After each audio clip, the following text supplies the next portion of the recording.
Assalamualaikum warahmatullahi wabarakatuh. Kembali lagi di channel Silvi Arianti. Kali ini saya akan membahas tentang soal IPA PPG, kisi-kisi dan pembahasannya paling lengkap. Maka subscribe, like, komen, dan share ya, karena akan ada soal-soal menarik lainnya. Kita akan membahas soal tentang materi bioteknologi. Kisi-kisi diberikan data macam-macam produk makanan hasil fermentasi, peserta dapat menentukan kriteria produk tersebut sebagai hasil bioteknologi sederhana. Soalnya adalah, perhatikan tabel di bawah ini. 1. Produk kecap bahan dasar kedelai mikroorganisme Neurospora crassa. 2. Nata de coco bahan dasar air kelapa mikroorganisme Acetobacter psyllinum. 3. Tempe berbahan dasar kedelai mikroorganisme Aspergillus wenti. 4. Yogurt bahan dasar susu mikroorganisme Lactobacillus bulgaricus. Hubungan yang benar antara produk bahan dasar dan mikroorganisme adalah A 1 dan 2, B 3 dan 4, C 2 dan 3, D 2 dan 4. Untuk mencari jawaban yang benar, kita harus tahu produk bahan dasar mikroorganisme yang tepat. Di sini saya sertakan tampilan mengenai produk bahan dasar dan mikroorganisme yang saya ambil atau saya kutip dari YouTube channel saya mengenai bioteknologi. Kalian bisa melihat materi lengkap di sana tentang bioteknologi. Perhatikan pada nomor 4, itu ada kedelai, jamurnya Aspergillus oryzae atau Aspergillus wenti, dan produknya kecap atau tauco. Pada soal, produk kecap betul, bahan dasar kedelai betul, mikroorganisme Neurospora crassa, salah ya. Jadi untuk nomor 1 tidak benar.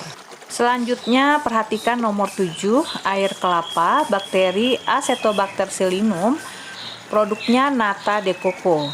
Kita perhatikan tabel nomor 2, produk nata de coco bahan dasar air kelapa, mikroorganisme Acetobacter psyllinum. Jadi sesuai, berarti benar ya. Selanjutnya perhatikan pada nomor 1, kedelai, jamur Rhizopus oryzae, dan produknya tempe. Dari tabel kita perhatikan produk tempe berbahan dasar kedelai betul, mikroorganismenya Aspergillus wenti, salah ya. Jadi yang ketiga salah. Perhatikan nomor 5, susu bakterinya Lactobacillus bulgaricus atau KC, dan nama produknya yogurt. Perhatikan pada tabel nomor 4, produk yogurt bahan dasar susu mikroorganisme Lactobacillus bulgaricus. Untuk nomor 4 benar. Dari tabel, jawaban yang benar itu adalah 2 dan 4. 2 yaitu nata de coco bahan dasar air kelapa mikroorganisme Acetobacter psyllinum. Yang keempat, yogurt bahan dasar susu mikroorganisme Lactobacillus bulgaricus. Jadi hubungan yang benar antara produk bahan dasar dan mikroorganisme adalah D 2 dan 4. Jadi agar bisa mengisi dengan benar, kita harus tahu produk bahan dasar dan mikroorganisme yang sesuai. Di sini saya sudah membuat sekitar 12 hubungan antara produk bahan dasar dan mikroorganismenya untuk dihafal di rumah. Yang perlu diingat adalah pada bioteknologi konvensional ini dilakukan dengan sederhana. Produk yang biasa dihasilkan itu adalah tempe, roti, tape, kecap atau tauco, yogurt, mentega, nata de coco, keju, MSG, acar, alkohol, dan pemisahan logam dari bijinya. Soal nomor 2 masih berkaitan dengan teknologi konvensional. Nah, di sini perhatikan pernyataan berikut merupakan penerapan prinsip bioteknologi. 1. Pembuatan alkohol dengan pemanfaatan Saccharomyces sp. 2. Pembuatan hormon somatotropin dengan pemanfaatan Escherichia coli atau E. coli. 3. Pembuatan nata de coco dengan pemanfaatan Acetobacter psilinum. 4. Pemisahan logam dari bijinya dengan pemanfaatan Tinobacillus peroxidans. 5. Pembuatan tanaman anti hama dengan pemanfaatan E. coli atau Escherichia coli. Produksi yang menerapkan teknologi konvensional adalah A. 1, 2, dan 3, B. 1, 3, dan 4, C. 1, 4, dan 5, D. 2, 3, dan 4. Jadi kita harus tahu manakah dari pernyataan tersebut mengenai teknologi konvensional. Di sini saya akan memaparkan kembali hubungan yang benar antara produk, bahan dasar, dan mikroorganisme. Nah, dari pernyataan soal nomor 2, yang pertama pembuatan alkohol dengan pemanfaatan Saccharomyces sp. Dilihat dari hasil pemaparan saya, ada anggur yang digunakan untuk membuat alkohol dengan menggunakan Saccharomyces sp. Jadi untuk yang pertama ini merupakan penerapan teknologi konvensional. Untuk pernyataan nomor 2 yaitu pembuatan hormon somatotropin dengan pemanfaatan E. coli, ini bukan merupakan penerapan teknologi konvensional, tapi merupakan penerapan teknologi modern. Jadi bioteknologi itu ada dua, yaitu bioteknologi konvensional dan yang kedua adalah bioteknologi modern. Kalian bisa melihat secara lengkap di video YouTube saya dengan judul bioteknologi. Untuk pernyataan nomor 3, pembuatan nata de coco dengan pemanfaatan Acetobacter psilinum. Dari hasil pemaparan, kalian perhatikan pada nomor 7, nata de coco dibuat dari bakteri Acetobacter psilinum. Jadi untuk pernyataan nomor 3 ini adalah merupakan penerapan teknologi konvensional. Pernyataan nomor 4 yaitu pemisahan logam dari bijinya dengan pemanfaatan Tinobacillus peroxidans. Dari hasil pemaparan saya, kalian perhatikan pada nomor 12 itu pemisahan logam dari bijinya Tinobacillus peroxidans. Jadi benar ya, untuk nomor 4 ini merupakan penerapan teknologi konvensional. Pernyataan nomor 5 yaitu pembuatan tanaman anti hama dengan pemanfaatan E. coli. Untuk pernyataan nomor 5 ini bukan merupakan teknologi konvensional, tapi merupakan teknologi modern. Jadi, produksi yang menerapkan teknologi konvensional itu adalah yang nomor 1, 3, dan 4 ya. Jadi jawabannya adalah B. Selanjutnya di sini saya akan menjelaskan perbedaan produk dari bioteknologi konvensional dan bioteknologi modern. Kisi soal nomor 59 diberikan data macam-macam produk bioteknologi modern, peserta dapat menentukan kriteria produk tersebut sebagai hasil bioteknologi modern. Di sini ada perbedaan produk dari bioteknologi konvensional dan bioteknologi modern. Bioteknologi konvensional produknya berupa tempe, kecap, nata de coco, tape, roti, toco, yogurt, MSG, alkohol, wine, mentega, keju, dan acar. Sedangkan produk dari bioteknologi modern contohnya adalah bayi tabung, tanaman transgenik, atau tanaman anti hama, atau bisa juga buah tanpa biji dan sebagainya. Hormon buatan misalnya hormon insulin, hormon interferon, selanjutnya antibiotik, PCR, antibodi monoklonal, dan domba cloning, serta masih banyak yang lainnya. Untuk penjelasan produk bioteknologi modern, kalian bisa menyimak video YouTube saya yaitu yang berjudul bioteknologi. Soal nomor 3 masih berkaitan dengan bioteknologi.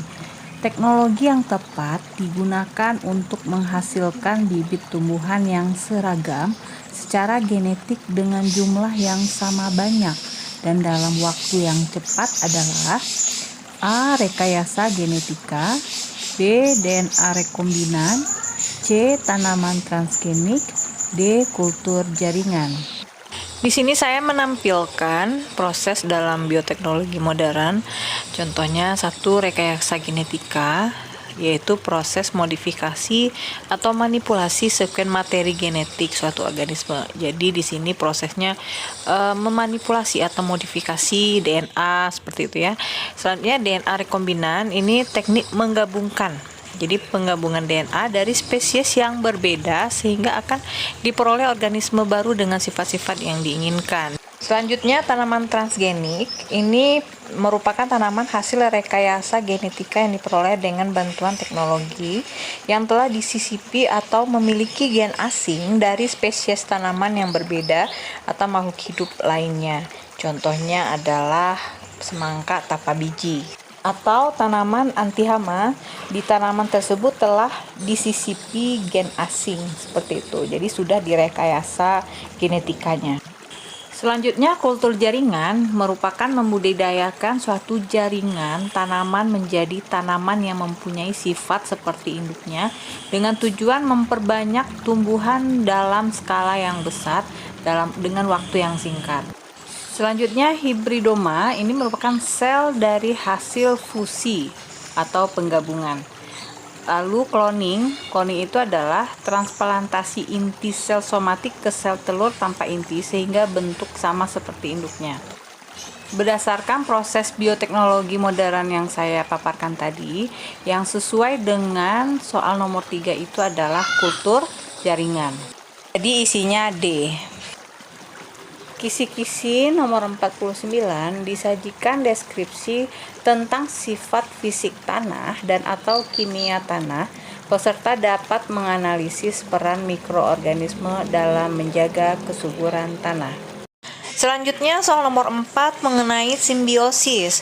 Tanah merupakan suatu massa padat berbentuk butiran hasil dari pelapukan, baik batuan, tanaman, dan hewan yang telah mati. Dari segi ekologis, tanah merupakan media hidup bagi banyak organisme seperti bakteri, jamur, hewan invertebrata, dan tanaman karena merupakan miniatur bumi secara keseluruhan. Di dalamnya terdapat proses kehidupan yang beraneka ragam. Sebagai contoh, bakteri Azotobacter memegang peranan penting untuk siklus nitrogen baik keberlangsungan kehidupan tanaman. Secara tepat dan logis, peran dari bakteri yang dikenal hidup pada lingkungan tanah yang aerob ini adalah A. Melakukan pemecahan nitrogen secara langsung dari senyawa kompleks yang berasal dari tumbuhan dan hewan yang telah mati. B. Melakukan pengikatan nitrogen bebas dari udara karena memiliki enzim nitrogenase yang diaktifasi dengan melibatkan oksigen. C. Melakukan pengikatan oksigen bebas dari udara karena memiliki sekumpulan enzim nitrogenase yang diaktifasi tanpa oksigen. D. Melakukan pengikatan nitrogen untuk membentuk protein sendiri dan memberikan molekul kompleks tersebut bagi tanaman secara langsung. E. Melakukan pengikatan nitrogen dengan cara bersimbiosis dengan bakteri lain dan mengubahnya menjadi nitrit. Saya akan memaparkan peranan bakteri Azotobacter. Bakteri Azotobacter ini berada di dalam tanah.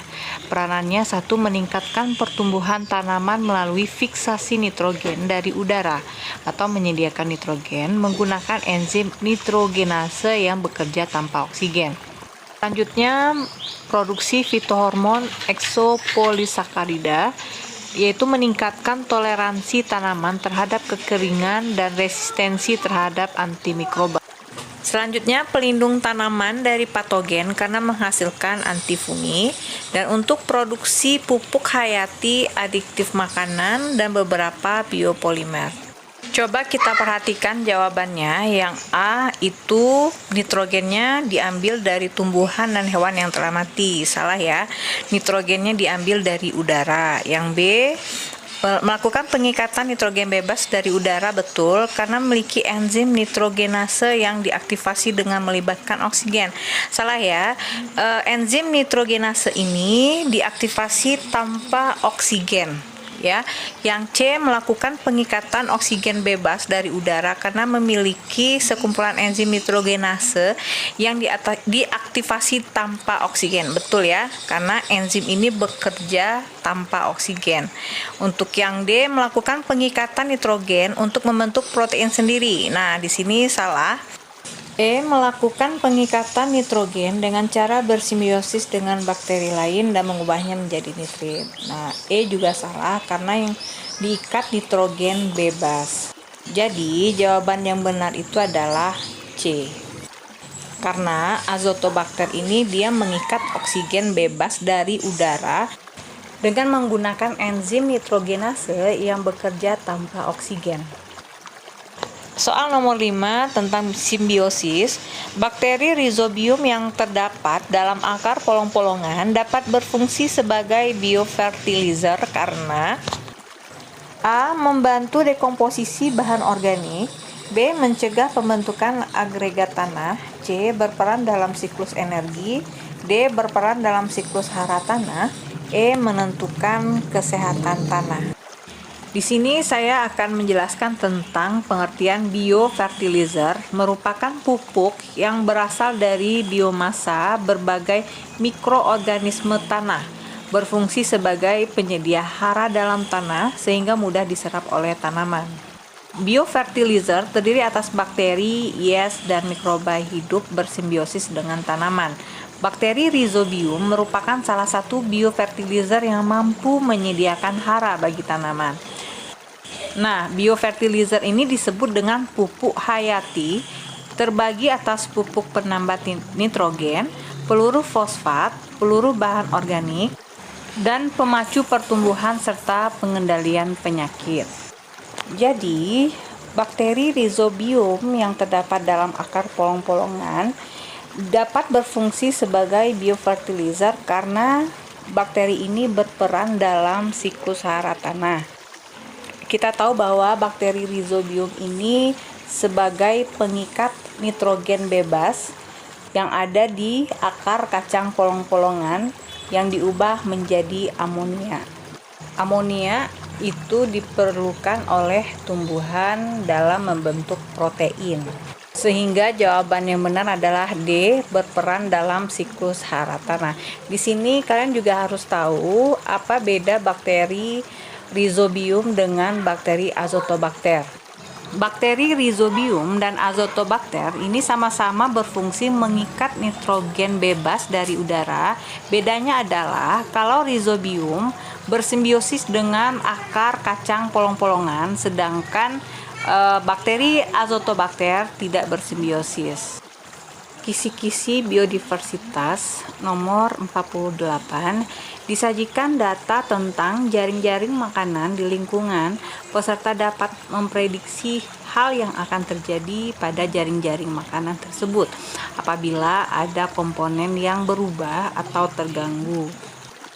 Prediksi soal seperti soal nomor 6 dan nomor 7. Perhatikan jaring-jaring makanan berikut. Jika ulat mengalami penurunan populasi, maka hal yang akan terjadi adalah A. Populasi jagung mengalami penurunan dan populasi burung pipit mengalami kenaikan. B. Populasi jagung mengalami kenaikan dan populasi burung pipit tidak mengalami perubahan yang signifikan. C. Terjadi kenaikan populasi padi dan penurunan populasi ulat dan elang. D. Terjadi kenaikan populasi ulat dan elang dan penurunan populasi padi. Di sini kita harus tahu tentang tingkat trofi. Ya, dilihat dari soal, tingkat trofi yang pertama adalah padi dan jagung. Tingkat trofi yang kedua itu adalah burung pipit dan ulat. Tingkat trofi yang ketiga adalah burung pipit ulat. Dan tingkat trofi yang keempat itu adalah elang. Ini contoh piramida energi. Tingkat trofi yang pertama itu yang paling bawah berupa tumbuhan disebut dengan produsen. Lalu di atasnya itu adalah tingkat trofi yang kedua, yaitu konsumen tingkat 1. Selanjutnya yang di atas berupa ular itu merupakan konsumen tingkat 2, disebut dengan tingkat trofi yang ketiga. Dan yang terakhir yang paling atas adalah burung elang, merupakan konsumen yang ketiga, disebut dengan tingkat trofi yang keempat. Jadi di piramida energi ini adalah contoh jaring-jaring makanan berdasarkan tingkat trofi. Kelinci memakan tanaman, lalu ular memakan kelinci, lalu elang memakan ular. Itu adalah bentuk rantai makanan ya. Nah, sekarang perhatikan di soal padi dan jagung merupakan tingkat trofi yang pertama. Jika ulat mengalami penurunan populasi, apa yang akan terjadi? Jika tidak ada ulat, maka tingkat trofi di bawah ulat itu adalah jagung mengalami kenaikan karena tidak dimakan oleh ulat. Sedangkan tingkat trofi di atas ulat, yaitu burung pipit, tidak mengalami perubahan yang signifikan karena masih bisa memakan padi dan jagung. Untuk padi itu tidak mengalami perubahan karena tidak berkontak langsung dengan ulat, itu juga dengan ular dan elang. Jadi jawabannya adalah B. Untuk soal nomor 7, perhatikan jaring-jaring makanan berikut. Berikut ini adalah kemungkinan yang akan terjadi jika tikus pada jaring makanan tersebut punah.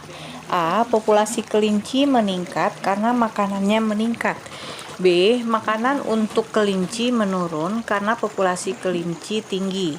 C. Ekosistem akan punah karena konsumen pertama punah. D. Populasi ular lebih tinggi dibandingkan populasi elang. E. Elang dan ular berkompetisi ketat memperebutkan kelinci.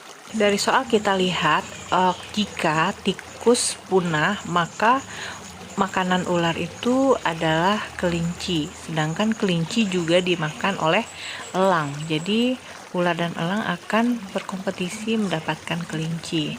Ya, jadi yang betulnya itu adalah E. Kalau dilihat dari A, populasi kelinci meningkat karena makanannya meningkat. Salah ya, karena saat tikus mengalami kepunahan, maka kelinci lebih diperebutkan oleh ular dan elang, jadi akan mengalami penurunan. Yang B, makanan untuk kelinci menurun karena populasi kelinci tinggi. Ini juga salah, karena kelinci populasinya malah akan menjadi menurun karena tikus punah. Yang C, ekosistem akan punah karena konsumen pertama punah. Ini juga salah, karena konsumen pertama itu masih ada kelinci kalau tikus sudah punah. Yang D, populasi ular lebih tinggi dibandingkan populasi elang. Ini juga salah, karena ular juga bisa dimakan oleh elang, seperti itu. Selanjutnya mengenai interaksi antar makhluk hidup dan lingkungan. Indikator nomor 47 disajikan data interaksi antara makhluk hidup dengan lingkungannya. Peserta dapat mengemukakan contoh dari simbiosis yang saling menguntungkan dalam sebuah ekosistem. Kira-kira bentuk soalnya soal nomor 8 ya. Soal nomor 8, interaksi spesies non-trofik dapat menjadi penentu penting dari struktur jaring makanan.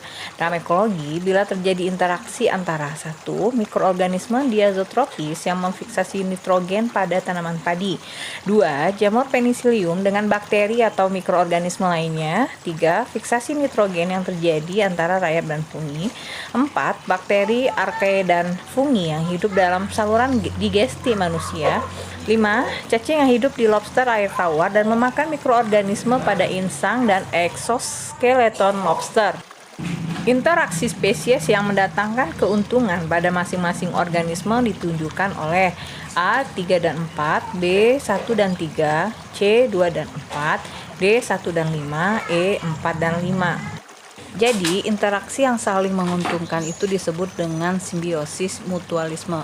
Dari kelima pernyataan, kita akan mencari manakah simbiosis mutualisme. 1. Mikroorganisme diazotropis yang memfiksasi nitrogen pada tanaman padi. Ini termasuk simbiosis mutualisme karena saling menguntungkan. antara mikroorganisme diazotropis dan tanaman padi. 2. Jamur penicillium dengan bakteri atau mikroorganisme lainnya. Ini bukan simbiosis mutualisme atau saling menguntungkan, karena jamur penicillium ini digunakan sebagai obat untuk membunuh bakteri. 3. Fiksasi nitrogen yang terjadi antara rayap dan fungi. Nah, nomor 3 ini termasuk simbiosis mutualisme karena terjadi keuntungan dengan dua belah pihak. Rayap dia membuat kebun fungi atau menunjang keberlangsungan hidup fungi, sedangkan fungi dia bisa mengubah nitrogen ya yang dilekatkan ke miseliumnya yang berguna untuk makan dari rayap. Yang keempat adalah bakteri, arke, dan fungi yang hidup dalam saluran digesti manusia. Jadi ini merupakan simbiosis parasitisme karena merugikan manusia. Yang kelima, cacing yang hidup di lobster air tawar dan memakan mikroorganisme pada insang dan eksoskeleton lobster. Ini juga bukan simbiosis mutualisme karena cacing menjadi parasit ya terhadap mikroorganisme ataupun pada lobster. Jadi jawaban yang benar adalah 1 dan 3 yaitu B. Selanjutnya materi tentang masih dengan interaksi antar makhluk hidup dan lingkungan. Indikator ke-50 disajikan data tentang contoh simbiosis yang merugikan salah satu pihak.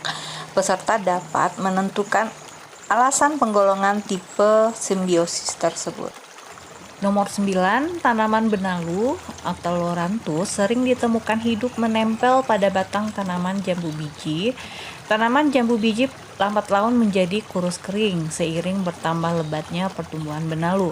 Keduanya membentuk hubungan A. Simbiosis komensalisme karena tanaman jambu biji memberikan makanan ke tanaman benalu dan benalu tidak rugi maupun untung.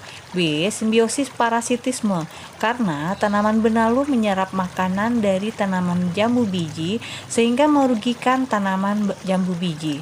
C. Simbiosis parasitisme karena tanaman benalu menghasilkan zat racun yang mematikan tanaman jambu biji.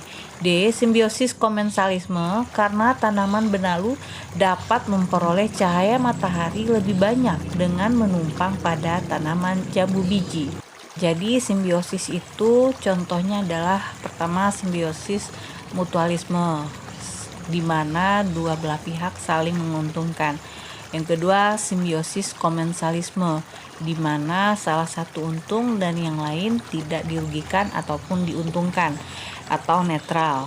Yang selanjutnya adalah simbiosis parasitisme, di mana satu diuntungkan dan satu dirugikan. Dari soal, tanaman jambu akan menjadi kurus kering dan tanaman benalu bertambah lebat. Itu disebabkan karena makanan atau nutrisi yang diserap oleh tanaman jambu di lingkungan diambil oleh tanaman benalu. Jadi tanaman benalu ini merupakan parasit. Jadi jawaban yang betul adalah simbiosis parasitisme. Nah, kita lihat yang ada simbiosis parasitisme itu adalah B dan C. Di mana B karena tanaman benalu menyerap makanan dari tanaman jambu biji sehingga merugikan tanaman jambu biji. Ya, berarti isinya adalah B. Soal nomor 10, perhatikan pernyataan interaksi antar makhluk hidup berikut. 1. Kerbau dan sapi berada di suatu padang rumput. 2. Tanaman paku sarang burung pada batang pohon pinus. 3. Kutu daun dan semut pada tanaman. 4. Rumput alang-alang dengan tanaman kacang tanah. Interaksi yang membentuk simbiosis mutualisme ditunjukkan oleh nomor A1, B2, C3, D4. Dari pernyataan nomor 1, kerbau dan sapi berada di suatu padang rumput. Ini bukan merupakan bentuk hubungan simbiosis ya. Yang kedua, tanaman paku sarang burung dengan batang pohon pinus. Ini merupakan simbiosis komensalisme, artinya satu diuntungkan, yang satu tidak dirugikan atau diuntungkan. Yang ketiga, kutu daun dan semut pada tanaman. Ini merupakan simbiosis mutualisme, nanti saya jelaskan setelah ini ya. 4. Rumput alang-alang dengan tanaman kacang tanah, ini merupakan simbiosis amensalisme atau alelopati. Nah, jadi jawaban yang benar itu adalah C, yaitu ketiga. Di sini saya sudah membuat macam-macam contoh simbiosis mutualisme. Dari soal nomor 10 tadi adalah kutu daun dan semut. Jadi kenapa kutu daun dan semut merupakan simbiosis mutualisme? Karena kutu daun menghasilkan cairan manis untuk semut, sedangkan semut memberikan perlindungan untuk kutu daun. Yang kedua, contohnya adalah kelelawar berbulu dan tanaman kantong semar. Ini kelelawar berbulu, dia menghasilkan kotoran untuk nutrisi tanaman kantong semar, sedangkan tanaman kantong semar merupakan tempat persembunyian kelelawar. Selanjutnya, ikan badut dan anemon. Ikan badut memberi kotoran untuk nutrisi bagi anemon, sedangkan anemon memberi perlindungan. Selanjutnya adalah serangga dan tumbuhan berbunga. Serangga mendapatkan sari makanan dari tumbuhan berbunga, sedangkan tumbuhan berbunga dibantu oleh serangga dalam penyerbukan. Selanjutnya, akar tanaman polong-polongan dengan bakteri Rhizobium. Rhizobium dapat suplai makanan dari akar tanaman polong-polongan, sedangkan akar tanaman polong-polongan mendapatkan nitrogen yang telah diolah atau difiksasi oleh Rhizobium menjadi amonia. Bunga dan kupu-kupu, lebah dan bunga kembang sepatu, burung jalak dan kerbau. Selanjutnya, simbiosis komensalisme, ya, di mana satu organisme diuntungkan dan organisme lain netral atau tidak diuntung dan tidak dirugikan. Contohnya tumbuhan paku sarang burung dengan pohon pinus, ikan remora dengan ikan hiu, anggrek dengan pohon mangga, jamur dan akar lapuk, serta tanaman sirih dan inang. Simbiosis parasitisme, satu diuntungkan dan satu dirugikan. Contohnya cacing tambang dan manusia, bunga rafflesia dan inang, tanaman benalu dan inang, plasmodium dan manusia, serta tumbuhan tali putri dan inang.